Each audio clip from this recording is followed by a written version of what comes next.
Bien, hermanos, entonces esta noche nos disponemos de vuelta delante del Señor a dar continuidad a nuestro estudio del libro de Apocalipsis, la revelación de Jesucristo.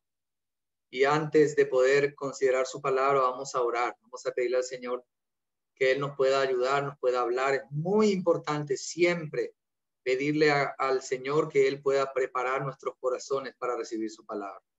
Señor, en esta noche una vez más nos alegramos que podamos estar reunidos en torno a tu palabra, Señor, y en tu nombre, por los méritos tuyos, Señor, para pedir que tu palabra, Señor, que es espíritu, que es vida, pueda alimentarnos, nutrirnos, alumbrarnos, Señor. Tu palabra dice en el Salmo 119 que la exposición de tus palabras alumbra. Señor, queremos que nos alumbres, queremos conocerte más, queremos conocer tu voluntad y no solamente queremos conocerla para así, de alguna manera, acumular conocimiento, sino, amado Dios, queremos conocerla para atesorarla, para guardarla, para ponerla en práctica, para que tu corazón, Señor, esté alegre, satisfecho, que tu nombre sea glorificado en medio de tu iglesia. Gracias por tu santa palabra. Gracias por tu espíritu, Señor. Pedimos que tu presencia nos asista, nos guíe esta noche y nos estés hablando. Prepara nuestros corazones, Señor. Señor, resistimos como siempre toda obra del mal que quiera impedir que estemos distraídos y que esta palabra, Señor, nos lleve ese fruto que tú quieres que lleve. Confiamos, Señor, en tu palabra, confiamos en tu espíritu, confiamos en tu presencia, Señor, y esto te lo pedimos en el nombre precioso de Jesús. Amén, Señor. Hermanos, esta noche vamos, como decíamos recién, a dar continuidad al libro de la revelación de Jesucristo, Apocalipsis. Llegamos al capítulo 10. Habíamos llegado a la sexta trompeta porque la semana pasada estuvimos estudiando la apertura del séptimo sello y en el séptimo sello, como dijimos, estaban incluidos los juicios de las 7 trompetas que tienen que ver con la tercera parte de los juicios del Señor sobre la tierra y sobre los moradores de la tierra. Y ahora, antes de, digamos, llegar a la apertura de la séptima trompeta, podemos ver que hay de vuelta como una, no digo una pausa, porque también tiene que ver con el segundo ay, que es la sexta trompeta, pero es como una pequeña introducción de vuelta que se genera antes de la apertura de la séptima trompeta. Antes de abrir el primer sello estaba el capítulo 4 y 5, que era esa cena celestial, que sirve como introducción para la apertura de los 7 sellos. Antes de abrir el séptimo sello estaba el capítulo 7 de Apocalipsis, donde están los sellados, los 144,000 y esa gran multitud. Y ahora, antes de la apertura o del toque de la séptima trompeta, vemos el capítulo 10 y el 11, donde vemos el ángel con el librito y los 2 testigos. Amén. Entonces, siempre es como que el Señor nos, en medio de tantos juicios, en medio de tantas situaciones, es como que nos da a entender algunas pausas para que podamos entender, ser animados y fortificados por su palabra. Hermanos amados, vamos al capítulo 10. Rápido, vamos a ir leyendo esta noche. Tenemos 2 capítulos, así que no quiero perder mucho tiempo. El primer versículo dice así: vi descender del cielo otro ángel fuerte, envuelto en una nube, con el arco iris sobre su cabeza. Su rostro era como el sol y sus pies como columnas de fuego. Hermanos, este ángel no cae del cielo como en la quinta trompeta. En la quinta trompeta nosotros vemos que un ángel cae del cielo y habíamos dicho que ese ángel se está refiriendo a Satanás cuando es lanzado. Ya no se quedó ningún lugar para él en los cielos. Miguel y sus ángeles se levantaron para guerrear contra el dragón y él y la tercera parte de esos demonios caen a la tierra. Él recibe la llave del abismo y es como que da inicio a ese periodo donde él va a gobernar y perseguir y exigir por medio del anticristo, que también sale del abismo, la marca. Acá, sin embargo, vemos que este ángel desciende. Una cosa es descender, otra cosa es ser lanzado, caer. Y muchos, por la característica de este ángel fuerte, ven a la persona del Señor Jesús, porque dice que está envuelto en una nube, Tiene el arco iris sobre su cabeza, su rostro como el sol y sus pies como columnas de fuego. Yo, hermano, no voy a ser dogmático y no quiero ser categórico en ciertas cosas. Dejamos abiertas las interpretaciones, ¿verdad? Para que los hermanos puedan decidir. Pero personalmente me inclinaría más a pensar que no es el Señor, sino que es un ángel, porque dice que es otro ángel fuerte, porque entre los ángeles también hay ángeles fuertes. Si vamos al capítulo 5 un ratito, en el versículo 2, por ejemplo, dice así: y vi un ángel poderoso que pregonaba a gran voz: ¿quién es digno de abrir el libro y desatar sus sellos? Este ángel que es poderoso y pregonaba a gran voz no era el Señor Jesús, porque el que era digno es el Cordero de Dios. Entonces, acá también vemos un ángel poderoso que pregona a gran voz, pero no es el Señor. También, si vamos a Apocalipsis 18, en el versículo 1 dice: después de esto vi otro ángel que descendía del cielo con gran poder, y la tierra fue alumbrada con su gloria, ¿verdad? Y si nosotros vamos al capítulo 19, dice en el versículo 9, cuando el ángel está hablando, este ángel está hablando con Juan, dice: el ángel me dijo, escribe, bienaventurados los que son llamados a la cena de las bodas del Cordero, y me dijo, estas son palabras verdaderamente de Dios. Verso 10 dice: yo me postré a sus pies para adorarlo, pero él me dijo, mira, no lo hagas. Yo soy consiervo tuyo y de tus hermanos que mantienen el testimonio de Jesús. Adora a Dios. Este era el ángel poderoso. Y Juan, podemos decir que casi como que se confunde con el Señor y lo quiere adorar, pero el ángel lo frena y le dice: no, no me adores. Hermanos, yo creo que este otro ángel fuerte podría ser el Señor, pero según lo que yo creo es un ángel, como dice la palabra, otro ángel fuerte, poderoso, pero es un ángel particular. Si vamos a Apocalipsis 1:1, hermanos, vamos a leer muchos versículos hoy. Miren lo que dice, hermanos: la revelación de Jesucristo que Dios le dio para manifestar a sus siervos las cosas que deben suceder pronto, la declaró enviándola por medio de su ángel a su siervo Juan. O sea que el Señor Jesús, así como nosotros, yo no sé si ustedes sabían, nosotros tenemos un ángel, cada uno de nosotros tiene un ángel, o al menos dos. Porque, por ejemplo, Pedro, cuando sale de la cárcel en Hechos y va a la casa donde están los hermanos reunidos, los hermanos dicen: no, no es Pedro el que está golpeando, será su ángel. Y era la iglesia. Y también el mismo Señor habla en Mateo de que nosotros tenemos ángeles. Y así como nosotros tenemos un ángel al menos, o dos, el Señor también tiene su ángel. Y Él envía su ángel. Porque en el capítulo 22, al verso 16, también Jesús dice lo mismo. Dice: yo, Jesús, he enviado mi ángel para daros testimonio de estas cosas en las iglesias. Por ende, hermanos, este ángel poderoso, no sabemos si es Gabriel, si es Miguel u otro ángel, pero yo creería que es el ángel del Señor, o podría ser también el Señor, ¿verdad? No nos cerremos, no seamos dogmáticos. Dice aquí, hermanos, que este ángel estaba envuelto en una nube, tenía el rostro como el sol, ¿verdad? Y sus pies como columnas de fuego. Esas características las vemos en el capítulo 1, en la visión del Cristo glorificado. Pero el verso 2 dice que tenía en su mano un librito abierto. Puso su pie derecho sobre el mar y el izquierdo sobre la tierra. Hermanos, en el capítulo 5, nosotros vemos el libro, no el librito, atención, y sellado. Ahora en el capítulo 10, donde ya estamos adelante en la sexta trompeta, vemos el librito y está abierto. Entonces es muy probable que este librito que estaba en la mano del ángel se refiera al contenido de la última parte de la ira de Dios, que es la séptima trompeta, donde se consuma la ira de Dios por medio de las 7 tazas que son derramadas, o las 7 copas, que es lo mismo. Amén. Entonces ya es un librito y ahora está abierto, porque como vimos, el Señor es el que abre los sellos, y al abrir el séptimo sello se abre todo ese panorama que nos lleva hasta el final del tiempo del fin que estamos estudiando. Entonces dice que este ángel puso su pie derecho sobre el mar y el izquierdo sobre la tierra. Hermanos, El anticristo en el capítulo 13 dice que sale del mar, la bestia.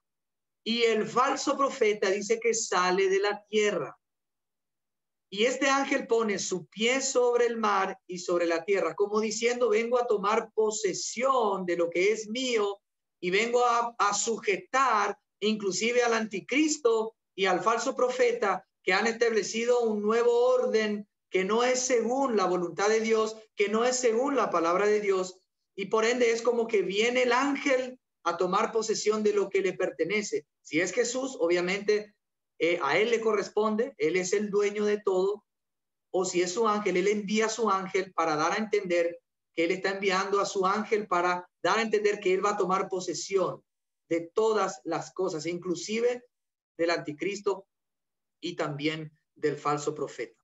El verso 3 dice, y clamó a gran voz como ruge un león, y cuando hubo clamado, 7 truenos emitieron sus voces.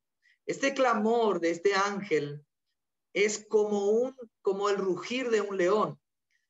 En el capítulo 5 nosotros vemos que el Señor es el león de la tribu de Judá, pero acá el rugir es como el de un león. También la Biblia dice que el diablo anda alrededor buscando a quien devorar como un león, pero no es el león. El león verdadero es el Señor Jesús. Y aquí podemos ver también que el ángel clama a gran voz como ruge un león, y dice que cuando hubo clamado, se emitieron 7 truenos, o los 7 truenos emitieron sus voces. Hermanos, los truenos siempre están asociados al juicio de Dios y a la voz de Dios. Si vamos a Salmos, el Salmo número 29, mis queridos hermanos,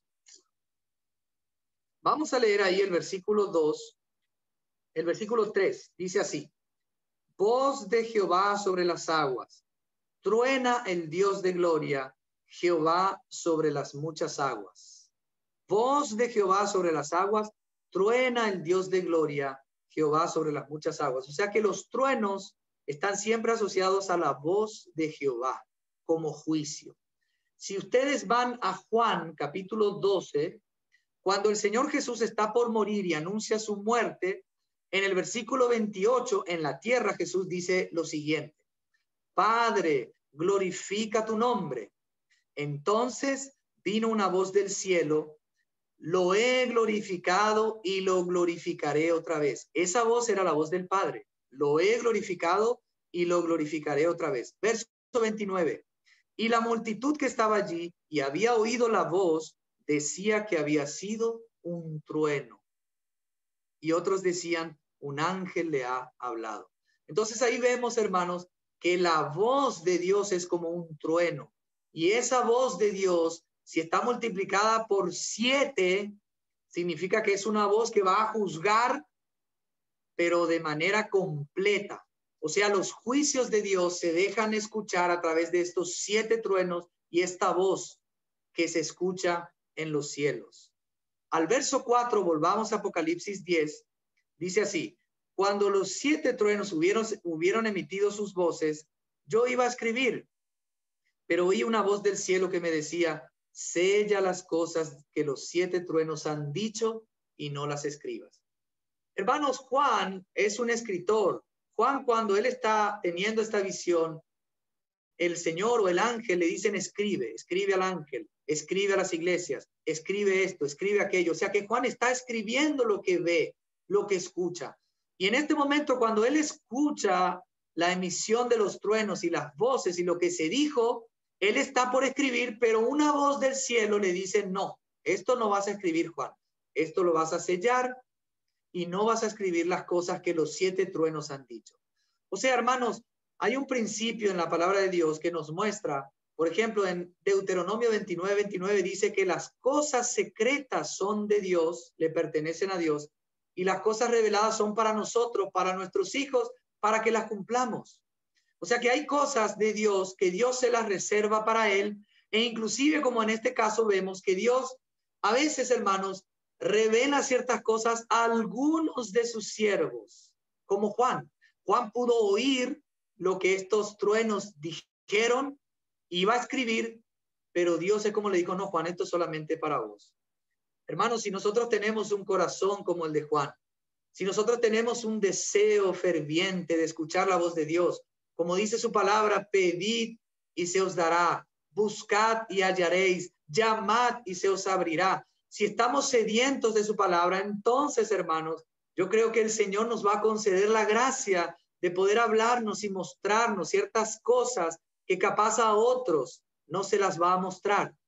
También el Señor a nosotros, por ejemplo, nos dice que a veces no debemos echar perlas a los cerdos. ¿Se acuerdan ese pasaje en el Sermón del Monte?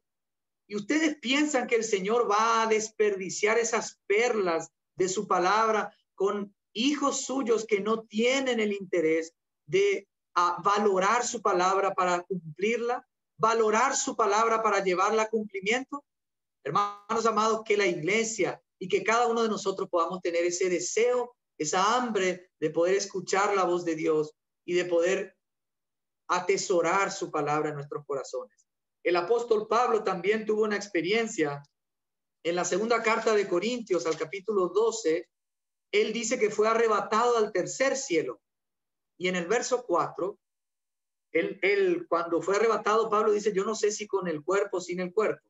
Pero dice en el verso 4 que fue arrebatado al paraíso, donde oyó palabras inefables que no le es dado al hombre expresar.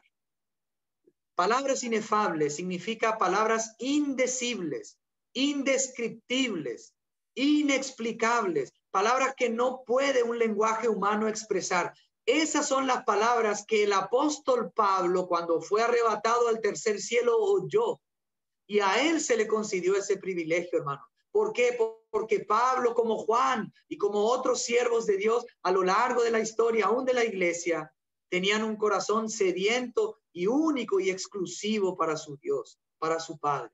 Amén, hermanos. Entonces volvamos ahí al capítulo 10, al verso 5. Dice así: el ángel que vi de pie sobre el mar y sobre la tierra levantó su mano hacia el cielo y juró por el que vive por los siglos de los siglos, que creó el cielo y las cosas que están en él, la tierra y las cosas que están en ella, y el mar y las cosas que están en él, que el tiempo no sería más.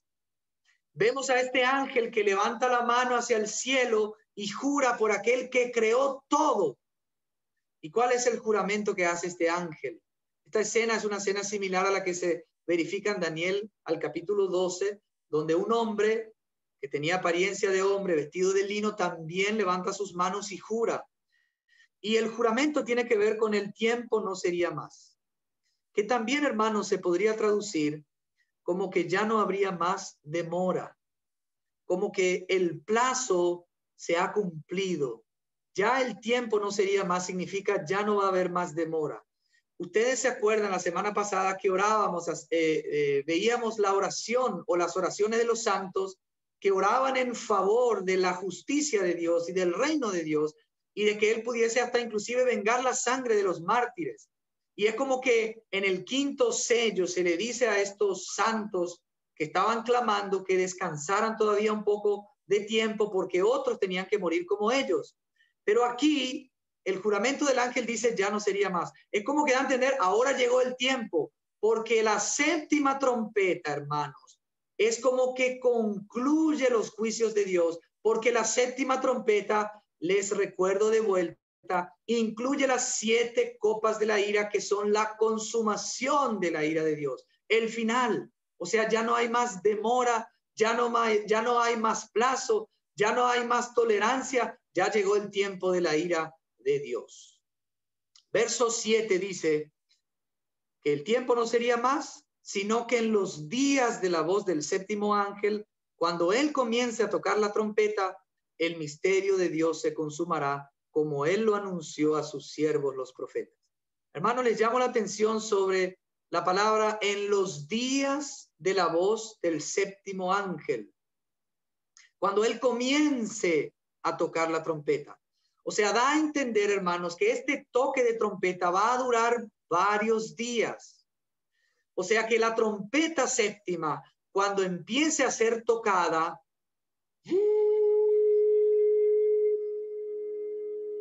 como que sigue el toque de la trompeta por días, y ese toque de trompeta, amados hermanos, incluye varias cosas,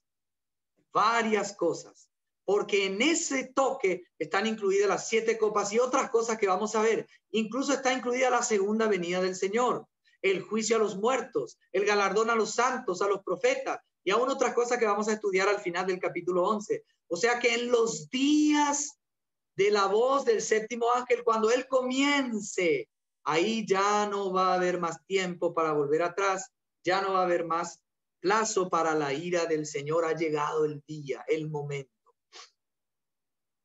Entonces dice, hermanos amados, al verso 8, la voz que oí del cielo habló otra vez conmigo y dijo, ve y toma el librito que está abierto en la mano del ángel que está en pie sobre el mar y sobre la tierra. Miren lo que hace Juan. Juan era muy obediente, muy deseoso, muy curioso de poder tomar ese librito y de hacer caso a esa voz. Dice al verso 9, fui donde el ángel, diciéndole que me diera el librito. Y él me dijo, toma y cómelo. Te amargará el vientre, pero en tu boca será dulce como la miel. Entonces tomé el librito de la mano del ángel y lo comí. En mi boca era dulce como la miel, pero cuando lo hube comido, amargó mi vientre. Hermanos amados, Juan se acerca a este ángel de manera osada, confiado, y le pide que le dé el librito. Y el ángel no solamente le da el libro, sino que le indica lo que tenía que hacer con ese libro, y era comerlo. Hermanos amados, las palabras de Dios, las palabras incluso de esta profecía, que son este librito, la palabra incluso de la ira de Dios que se consuma, deben ser comidas por sus siervos. Hermanos amados, nosotros tenemos que aprender que cada vez que el Señor nos habla de su palabra, el objetivo de Dios no solamente es que nosotros aprendamos o que aumentemos nuestro conocimiento de las cosas, sino por sobre todas las cosas, el objetivo de la palabra de Dios es alimentarnos, nutrirnos, para que la vida de Cristo, que es espiritual, pueda forjarse en nosotros y podamos comer literalmente al Señor, porque sus palabras son espíritu y son vida. Y es necesario que la iglesia y los hermanos podamos tener ese deseo, no solamente de acercarnos a su palabra para conocer, para curiosear, sino sobre todo para masticarla, para saborearla, porque a veces es dulce el hecho de que el Señor nos revela cosas por su palabra espiritual. A través de su espíritu nos muestra y nos alumbra, como decíamos en el Salmo 119, dice, la exposición de tus palabras alumbra. ¡Qué maravilla! Y también en el Salmo 119 dice que la palabra de Dios es dulce a mi paladar. O sea que es sabrosa. Debemos gustarla. La palabra de Dios es comparada como leche para los recién nacidos y como alimento sólido para los que ya han alcanzado madurez. Pero está hablando de alimento y nosotros debemos masticarla, debemos orarla, debemos repetirla, debemos servarla y debemos estar dispuestos a profetizar y a vivirla. Entonces, hermanos, cuando tengamos esa disposición como la que tuvo Juan, como la que tuvo Ezequiel, que también él experimentó el comer esas palabras del rollo y fueron dulce como la miel, entonces, hermanos, vamos a poder ser fortalecidos por la palabra de Dios, porque realmente va a ser ese alimento. Y a veces, hermanos, sobre todo en este contexto, aunque la palabra de Dios es dulce, hermanos amados, sobre todo en este contexto de Apocalipsis y de los juicios de Dios, cuando llega el vientre se vuelve amargo. La amargura habla de juicio, la amargura habla de que a veces no es fácil comer y digerir la palabra de Dios e inclusive vivirla, ni aún predicarla es fácil. Hermanos amados, todos los hermanos que se han osado a abrir el libro de Apocalipsis y a leerlo y a enseñarlo, yo les garantizo, porque es lo que estoy viviendo hoy, que tienen un sabor dulce, pero al mismo tiempo amargo. ¿Por qué? Porque los juicios que vemos, las situaciones que se revelan son terribles. Y eso, predicar a la iglesia a veces no es fácil, pero es necesario. Porque el ajenjo, aunque sea amargo, ustedes saben que sirve a la salud, hace bien. Hermanos amados, en los últimos tiempos, Pablo dijo a Timoteo, su hijo amado, que la gente iba a tener comezón de oír y que iban a buscar maestros según sus deseos y que se iban a amontonar muchos maestros que les iban a endulzar el oído.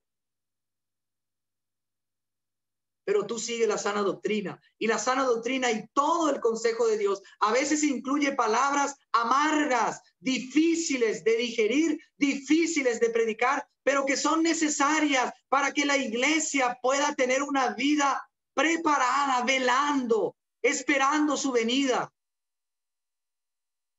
Hermanos amados, el que quiere escuchar palabras dulces solamente, cuando llegue el momento de la prueba, cuando llegue el momento de la venida del Señor, va a vivir amargura. Pero el que está dispuesto a escuchar aún las palabras y a comer la palabra de Dios, que a veces es amarga, cuando llegue el tiempo donde se van a ver las cosas, va a disfrutar de la dulzura de la presencia del Señor. Hermanos, quiero que me acompañen a Eclesiastés. Job, Salmos, Proverbios y Eclesiastés, al capítulo 12. Las palabras de este predicador, este sabio, era Salomón. Al capítulo 12. El versículo 11 dice así, hermanos. Las palabras de los sabios son como aguijones y como clavos hincados las de los maestros de las congregaciones, pronunciadas por un pastor. Voy a volver a leer. Las palabras de los sabios son como aguijones y como clavos hincados las de los maestros de las congregaciones pronunciadas por un pastor. Hermanos amados, si nosotros leemos Apocalipsis y si nosotros queremos comer ese librito como Juan, hermanos, a veces es amargo porque tiene que hablar de la ira de Dios, del anticristo, de los sellos, de las trompetas, de las copas. Se habla de arrepentimiento, se habla del anticristo, se habla de la marca, se habla de sufrimiento. Pero lastimosamente no todos quieren comer ni aún pronunciar esas palabras. Hermanos amados, nosotros debemos decir lo que el Señor quiere que diga. Y hermanos, yo les confieso, yo estaba por renunciar a Apocalipsis. Y les confieso, un hermano de esta congregación me convenció de que Dios quería que sigamos. ¿Y saben qué me dijo ese hermano?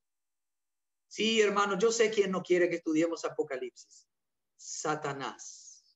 Ay, cuando me dijo eso. Y es cierto. Satanás no quiere que nosotros leamos estas palabras. No quiere que las ignoremos, que no las estudiemos. Y quiere que escuchemos solamente lo que queremos escuchar. Pero Dios quiere que las escuchemos. Y dice, bienaventurados los que leen estas palabras y las atesoran. Eso dice en el primer capítulo. Amén, hermanos. Verso 11 dice, volvemos al capítulo 10, y él me dijo, es necesario que profetices otra vez sobre muchos pueblos, naciones, lenguas y reyes. Hermanos, Juan solamente después de haber tomado y comido ese libro, ahora está listo para profetizar una vez más. Porque como decíamos, el consejo de Dios y la revelación de Dios se revela de manera cíclica.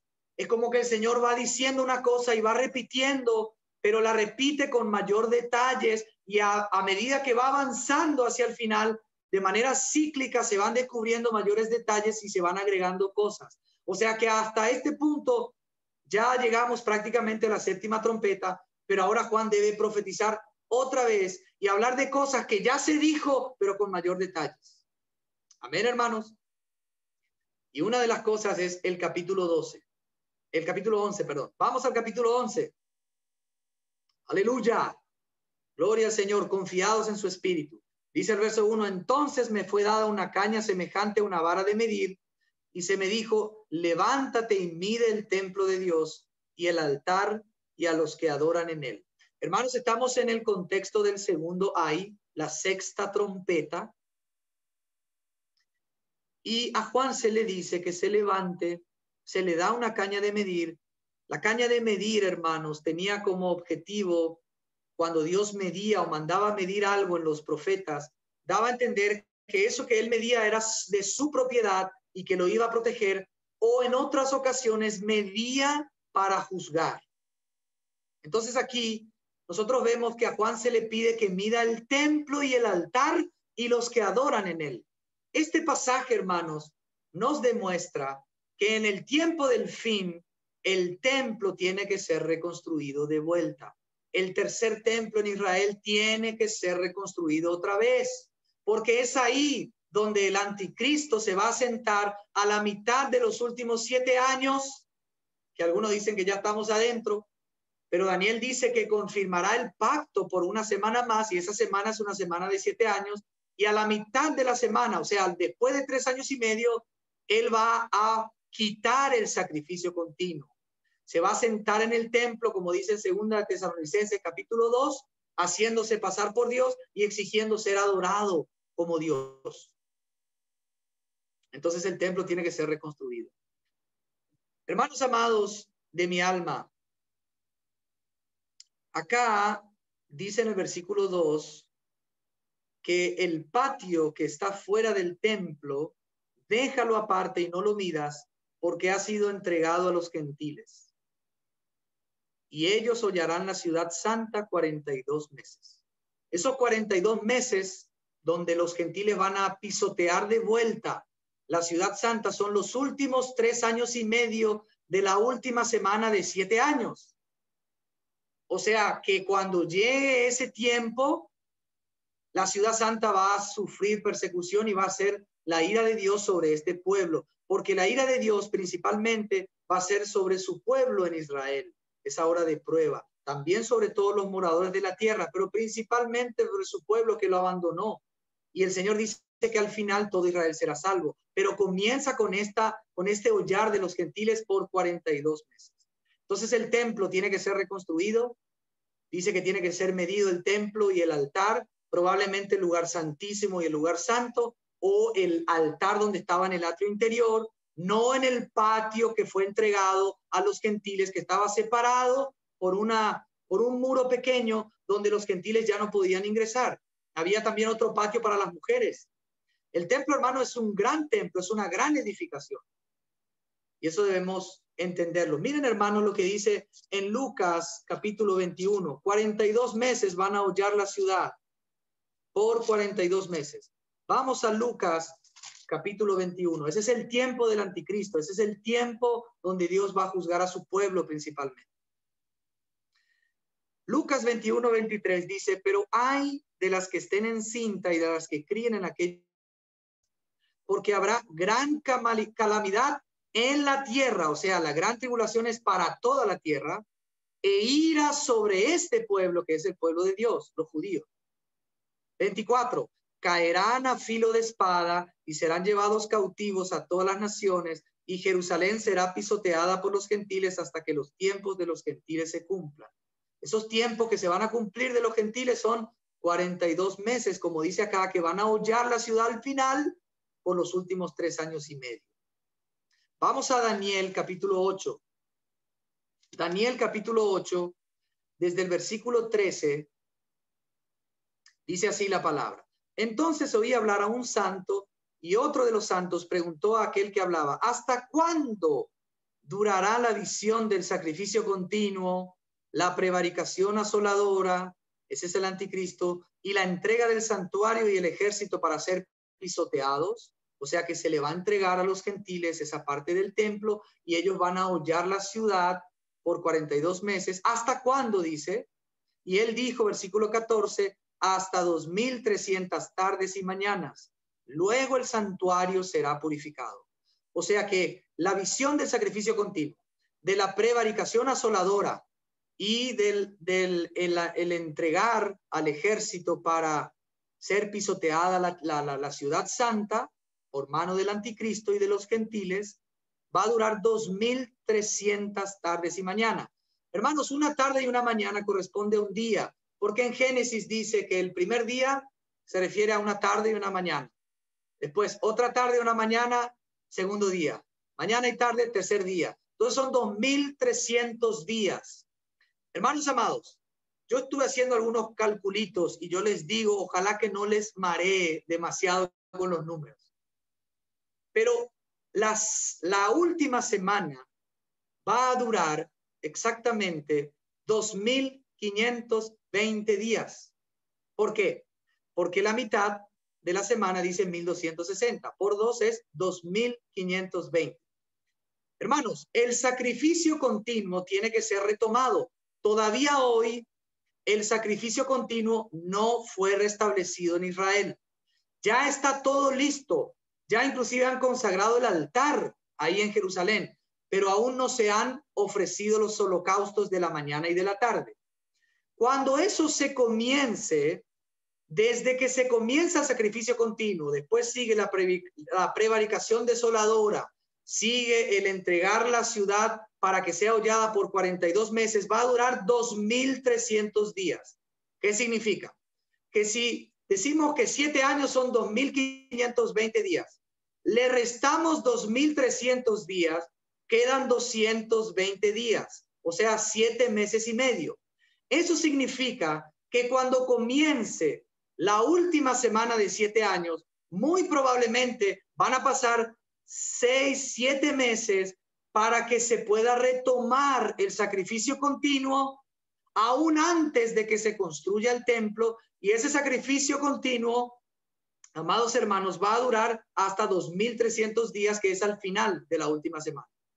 O sea, cuando nosotros veamos en Israel que los israelitas ya han retomado el sacrificio continuo de la mañana y de la tarde, ahí en el lugar donde se reconstruye el templo, muy probablemente ya estamos adentro de 7, 8 meses de la primera parte de los últimos 7 años. ¿Se entendió? Digo, hermanos, que no es necesario que el templo se termine para que se retome el sacrificio continuo. ¿Por qué digo esto? En Esdras, que ya es un aspecto histórico del pueblo de Israel, al capítulo 3 dice lo siguiente. Ustedes saben que Esdras, Nehemías son escritos que se ponen en el contexto de los repatriados, cuando los judíos empiezan a volver de Babilonia después de los 70 años de la profecía de ser repatriados, empezaron a volver, amados hermanos, y a reconstruir el templo y la ciudad y los muros de la ciudad.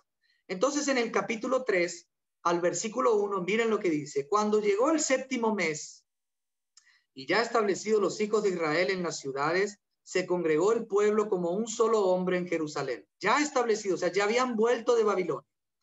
Verso 3, colocaron el altar firme sobre su base porque tenían miedo de la gente de la región y ofrecieron sobre él holocaustos a Jehová, los holocaustos de la mañana y de la tarde. Ese es el sacrificio continuo, cuando matan un animal a la mañana o animales a la mañana y a la tarde. Ese es el sacrificio continuo. Versículo 6. Desde el primer día del 7º mes comenzaron a ofrecer holocaustos a Jehová, aunque los cimientos del templo de Jehová no se habían echado todavía.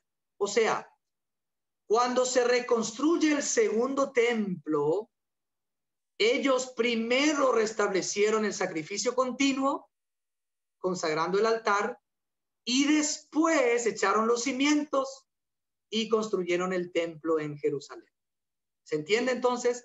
No es necesario, yo no voy a ser dogmático, que el templo esté terminado para que se retome el sacrificio continuo, porque eso ya pasó en el tiempo de Esdras.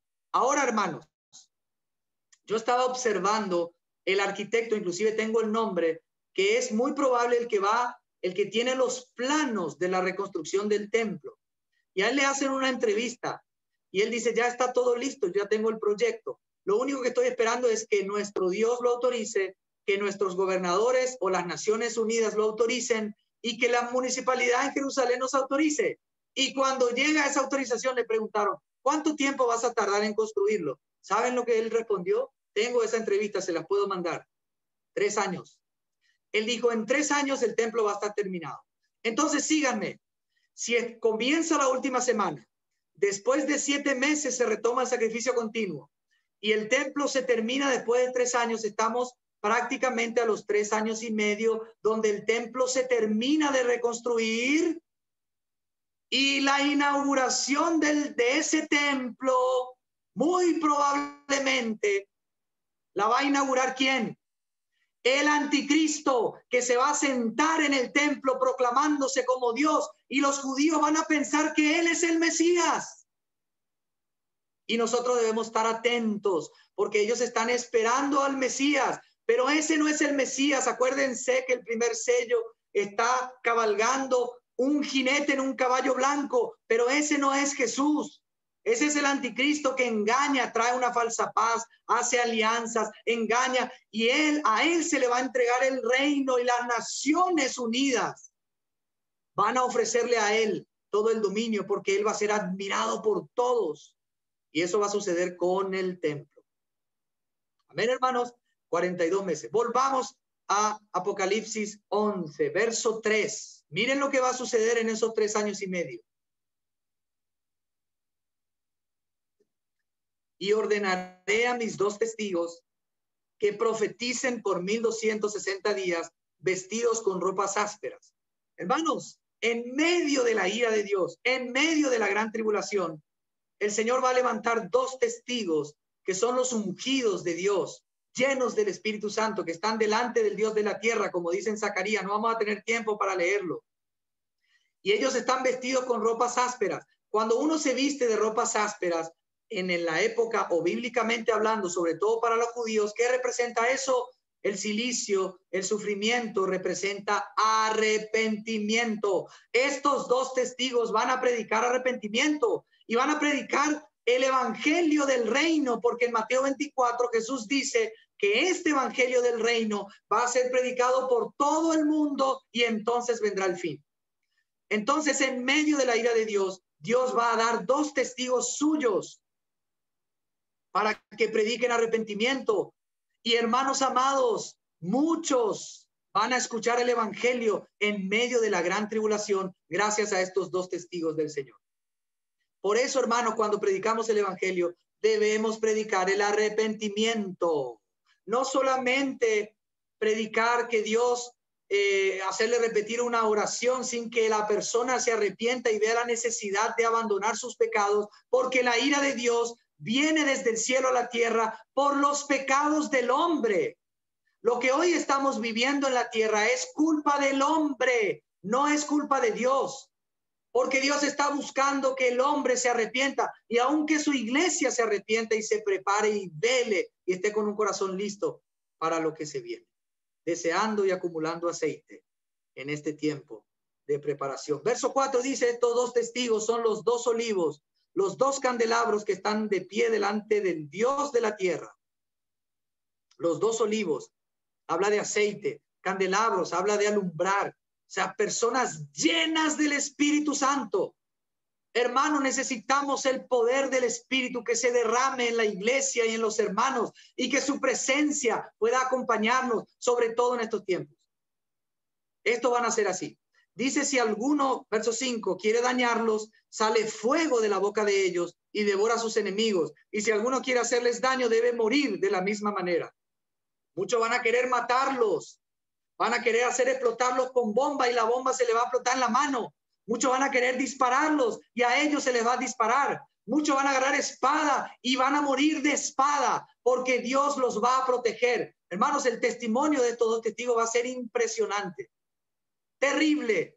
Y toda la tierra, a través de CNN, Canal 9, Canal 13, Facebook y todo Instagram, todo lo que hoy está YouTube, van a ver a estos 2 testigos. ¡Aleluya! Gloria al Señor, porque Él manda a sus siervos y en medio de la ira se recuerda de tener piedad y de predicar el evangelio para que la gente se arrepienta. Hermanos, muchos se van a arrepentir. Dice el versículo 7, perdón, el versículo 6 dice, estos tienen poder para cerrar el cielo a fin de que no lluevan los días de su profecía. Entonces, muy probablemente es Elías, porque Elías en Santiago 5:17, acompáñenme a Santiago 5:17, dice así, hermanos amados de mi alma, Elías que no murió y que fue arrebatado al cielo vivo, aleluya, dice al verso 17, Elías era hombre sujeto a pasiones semejantes a las nuestras y oró fervientemente para que no lloviera y no llovió sobre la tierra durante 3 años y 6 meses. O sea que Elías, en el tiempo del Antiguo Testamento, en medio de la profecía, él oró para que no lloviese por 3 años y medio. Entonces es probable que uno de estos dos sea Elías. Ahora leamos la segunda parte del capítulo 6. Y tienen poder sobre las aguas para convertirlas en sangre y para herir la tierra con toda plaga cuantas veces quieran. El otro es probable que sea Moisés, porque Moisés en la tierra de Egipto convirtió las aguas, o sea, Dios a través de Moisés convirtió las aguas en sangre y plagas. Y Moisés y Elías aparecen en el monte de la transfiguración hablando de la partida del Señor antes de su muerte. O sea que es probable que sean Moisés y Elías. Algunos hermanos dicen que Elías, que no murió, atención, no murió y fue arrebatado al cielo vivo, está representando a los creyentes que van a ser arrebatados. Y Moisés, que murió y que fue sepultado por Dios, representa a los creyentes que van a resucitar de los muertos. Qué maravilla, ¿verdad? Podría ser que sean Elías y Moisés, estos dos hombres que literalmente se presenten en ese tiempo como en el monte de la transfiguración para ejercer su ministerio. Otros han dicho que puede ser, el segundo puede ser Enoc, que tampoco murió. Pero bueno, hablando con un hermano me ayudó a entender que también muchos de los arrebatados no van a morir. Entonces no necesariamente tiene que ser Enoc.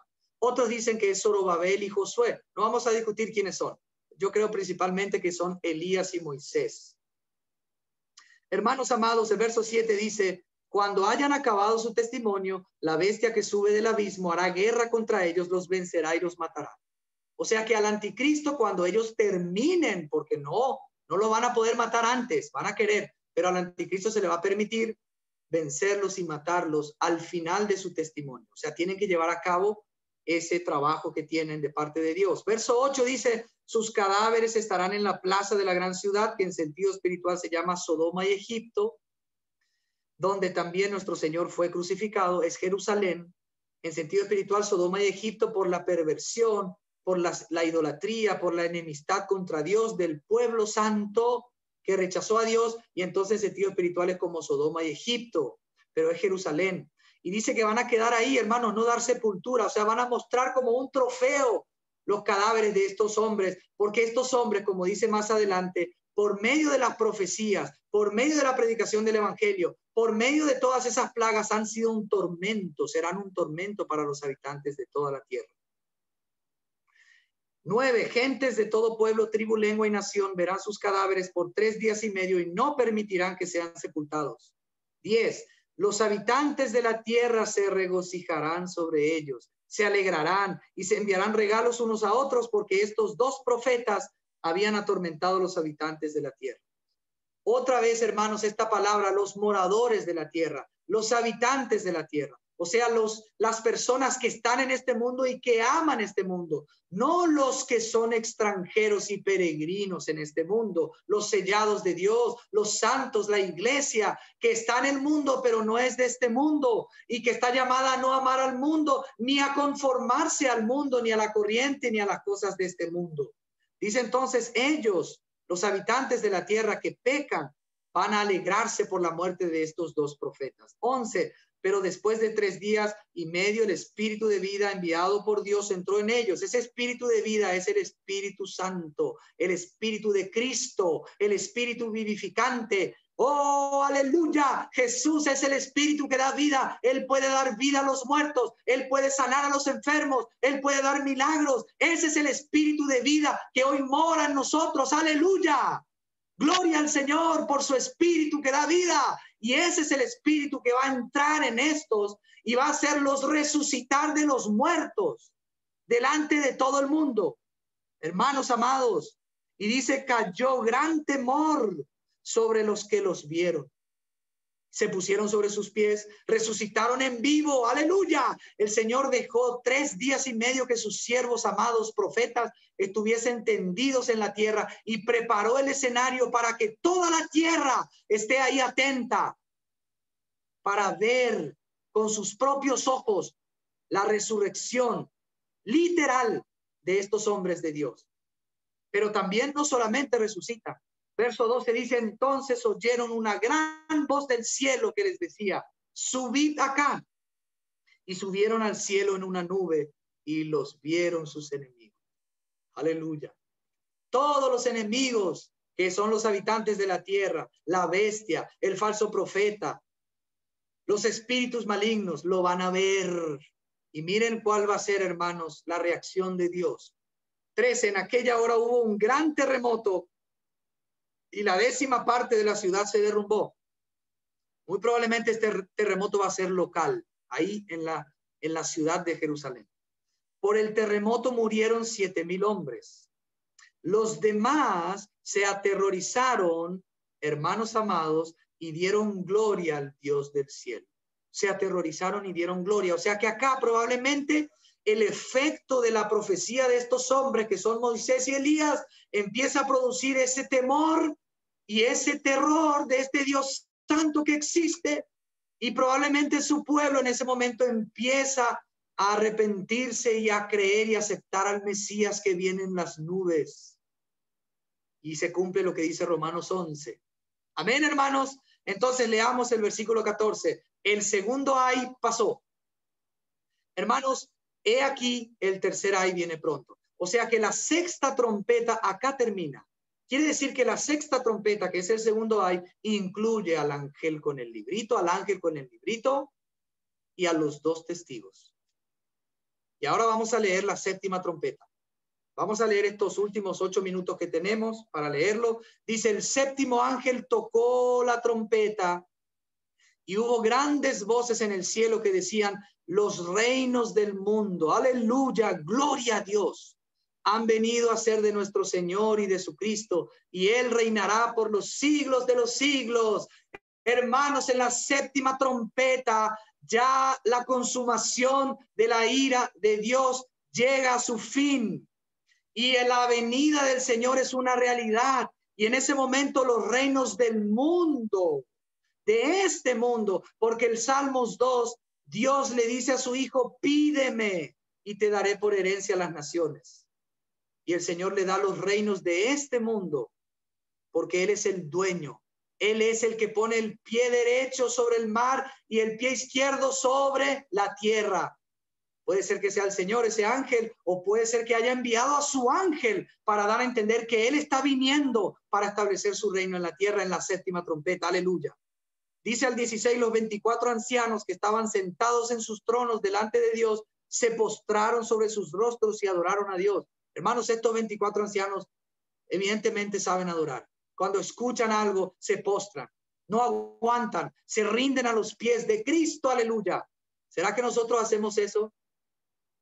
Diciendo, te damos gracias, Señor Dios Todopoderoso, el que eres, que eras y que has de venir, porque has tomado tu gran poder y has reinado. Este que has de venir no está en los escritos más antiguos. No está. Está agregado después. Entonces, probablemente lo que más se acerca a los escritos originales es el que eras, el que eres y el que eras, porque has tomado tu gran poder y has reinado, porque el que has de venir, él ya viene en la 7ª trompeta, en la segunda venida. Verso 18 dice, las naciones se airaron y tu ira ha venido. Hermanos amados, las naciones se van a irar, pero la ira de Dios viene en Armagedón. Dice que el anticristo va a juntar a todas las naciones para batallar. Esos 3 espíritus que salen de la boca de esos 3 en el capítulo, si no me equivoco, 16, van a juntar a los reyes de la tierra para reunirlos para la batalla, porque están airados, porque no quieren a Cristo, no quieren la voluntad de Dios, no quieren el evangelio, odian a los cristianos y no quieren que el Señor venga. Y se airaron las naciones, pero la ira de Dios ha venido en su venida, porque en su venida Él va a destruir a esas naciones que se van a juntar en esa batalla. Aleluya, gloria al Señor. Viene desde las nubes del cielo con un caballo blanco y su vestido está manchado de sangre, sangre que derramó para salvarnos y sangre que va a ser derramada por la ira y el juicio y su ira que se derrama sobre estos. Por eso en el capítulo 19, el ángel dice, convoca a las aves, vengan al gran banquete para comer carne de reyes, príncipes, grandes, pequeños, porque cuando venga el Señor, Aunque las naciones se enojen, no va a haber caso. El Señor va a derramar su ira sobre ellos. Y dice en el versículo 18, el tiempo de juzgar a los muertos, porque en su venida es tiempo de juzgar a los muertos. Hermanos, vamos a Primera de Corintios 15, rápido. Primera de Corintios 15, versículo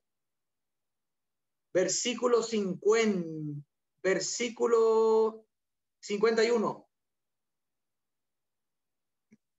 Dice así, os digo un misterio.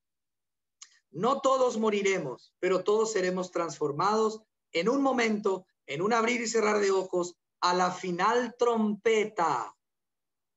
Porque se tocará la trompeta, aleluya, y los muertos serán resucitados incorruptibles y nosotros seremos transformados, pues es necesario que esto corruptible se vista de incorrupción y que esto mortal se vista de inmortalidad. Vamos a Primera Tesalonicenses 4, rápido, hermanos.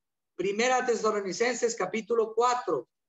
Miren lo que dice el versículo 16, hablando Pablo de la venida del Señor. Dice, y el Señor mismo, con voz de mando, con voz de arcángel y con trompeta de Dios, descenderá del cielo. Entonces los muertos en Cristo resucitarán primero. Luego nosotros, los que vivimos, los que hayamos quedado, seremos arrebatados juntamente con ellos en las nubes para recibir al Señor en el aire, y así estaremos siempre con el Señor. Por tanto, alentaos los unos a los otros con estas palabras. Volvamos ahí a Apocalipsis 11. Dice, el tiempo de juzgar a los muertos. Porque primeramente, hermanos, en la venida del Señor, resucitan los muertos en Cristo para ser juzgados. Porque todos los que murieron en Cristo van a ser juzgados. Y al final del milenio van a resucitar en la segunda resurrección los impíos también para ser juzgados y ser lanzados al lago de fuego. Entonces dice después en el versículo 18 dice, el tiempo de juzgar a los muertos, de dar el galardón a tus siervos los profetas. O sea que el Señor va a dar premio y recompensa en la séptima trompeta, que es su venida. El Señor viene y es tiempo de juzgar y dar el galardón. ¿A quiénes? A los siervos, sus profetas, los del Antiguo Testamento y los del Nuevo Testamento. ¿Será que estamos listos para comernos la palabra de Dios y profetizar, hablar el evangelio, profetizar arrepentimiento al mundo y profetizar arrepentimiento a la iglesia y preparación a la iglesia para esperar al novio que viene desde las nubes, del cielo con las nubes, aleluya, de dar el galardón a tus siervos los profetas, porque todos no son profetas? En la iglesia, en Primera de Corintios 14, Pablo dice, los profetas hablen 2 o 3 y los demás juzguen. Todos podemos profetizar, pero no todos son profetas. Hay varios ministerios y entre esos están los profetas. Y estos siervos profetas, no los falsos profetas, hermanos, no se levantan en la venida del Señor. No van a participar de la primera resurrección. Participan de la segunda para ser condenados para siempre, porque son falsos y predicaron un evangelio distinto al evangelio de Cristo. Entonces dice, de dar el galardón a tus siervos los profetas, a los santos, porque los galardones también son para los santos. No solamente para los siervos profetas, sino para los santos. Miren lo que dice en Apocalipsis 22, verso 12. Vamos ahí un ratito. Dice, vengo pronto, aleluya, y mi galardón conmigo para recompensar a cada uno según sea su obra. ¿Eso cuándo es? En la séptima, donde empieza a sonar la séptima trompeta, los días de la voz. En los días de la voz de la séptima trompeta se empieza a juzgar con la ira de Dios sobre la tierra, y el Señor viene, juzga, mata a esas naciones, establece su venida en la tierra, amados hermanos, y empieza el tiempo del juicio para establecer su reino. Galardonar a sus siervos, los profetas, a los santos, a los que temen tu nombre. Atiendan bien. Van a haber naciones que van a sobrevivir Armagedón. Van a sobrevivir. Mateo 25 dice que cuando el Señor venga en su trono de gloria con los ángeles, va a reunir a esas naciones, son los que temen tu nombre. Y a algunos les va a recompensar con la entrada al reino y a otros lo va a mandar directamente al lago de fuego. Porque aunque temieron su nombre, como dice aquí en el versículo 13, se aterrorizaron, ¿verdad? No necesariamente significa que nacieron de nuevo. A los que temen tu nombre, esas son las naciones para mí que van a quedar cuando venga el Señor. A los pequeños y a los grandes, o sea, a los grandes y pequeños significa a las personas de renombre y a las personas humildes, y de destruir a los que destruyen la tierra, porque el Señor va a destruir a los que destruyen la tierra. Hermanos, vamos a leer Segunda de Tesalonicenses y vamos terminando, hermanos. Perdón que me estoy alargando bastante. Segunda de Tesalonicenses, capítulo 1. Vamos a leer ahí del verso 6, cuando el Señor venga, lo que va a suceder. Dice al verso 6, es justo delante de Dios pagar con tribulación a los que os atribulan, mientras que a vosotros los que sois atribulados, daros reposo junto con nosotros cuando se manifieste el Señor Jesús desde el cielo con los ángeles de su poder, en llama de fuego para dar retribución a los que no conocieron a Dios ni obedecen el evangelio de nuestro Señor Jesucristo. Estos sufrirán pena de eterna perdición, excluidos de la presencia del Señor y de la gloria de su poder, cuando venga en aquel día para ser glorificado en sus santos, aleluya, y ser admirado en todos los que creyeron, y vosotros habéis creído en nuestro testimonio.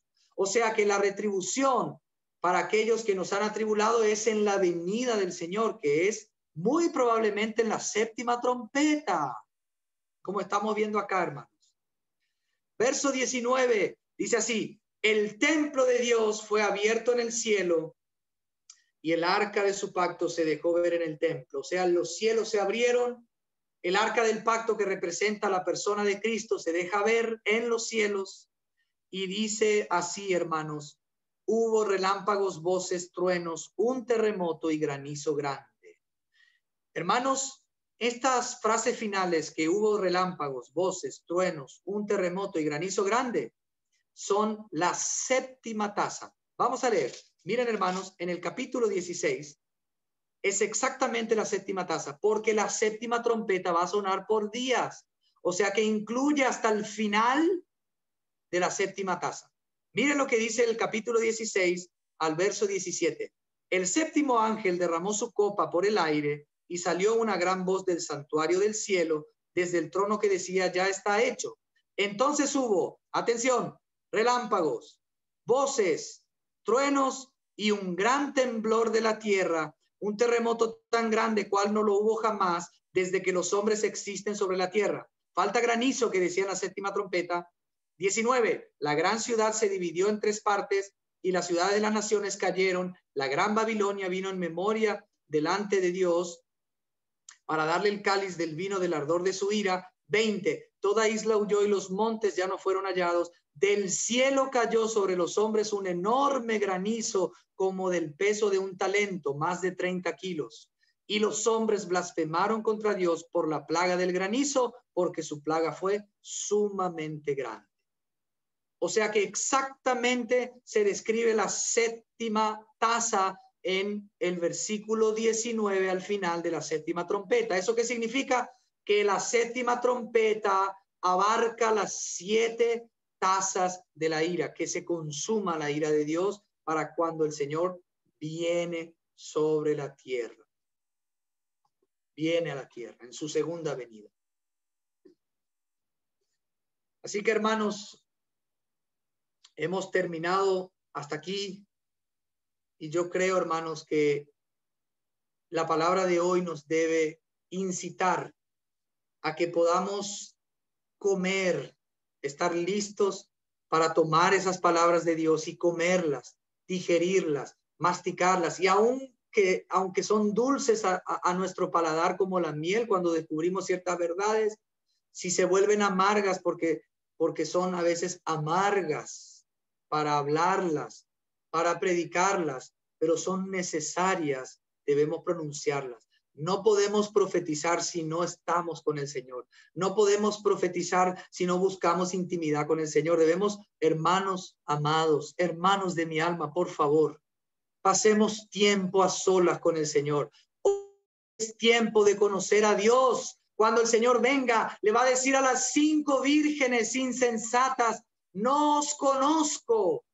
Tenían aceite en sus lámparas, pero poquito, no estaban llenas del Señor. Debemos intimar con el Señor, estar preparados para poder acumular aceite del Espíritu Santo, porque sin la presencia del Espíritu, hermanos, estamos fritos.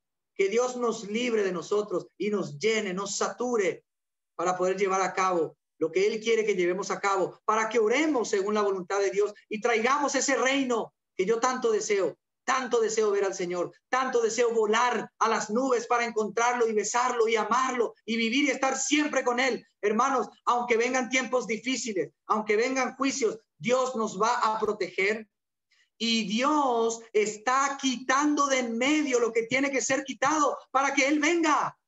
Así que ven, Señor Jesús, ven, Señor Jesús, no esperes, te esperamos con ansia, queremos ver tu rostro. Y mientras tanto, Señor, capacítanos por medio del poder de tu Espíritu Santo. Amado Dios, en esta noche te agradecemos por tu palabra.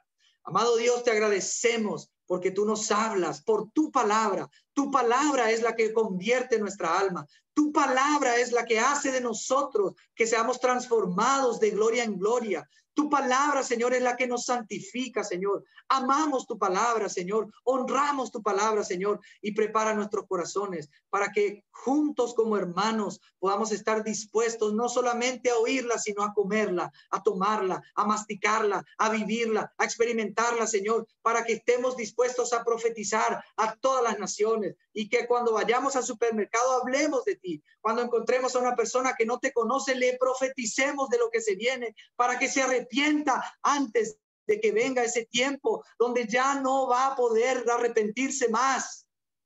Señor, gracias, porque aún en medio de tu ira, Señor, tú mandarás a esos 2 testigos, a Moisés y a Elías, que son los olivos llenos del Espíritu, que van a alumbrar y van a predicar tu palabra, Señor, y van a demostrar tu poder.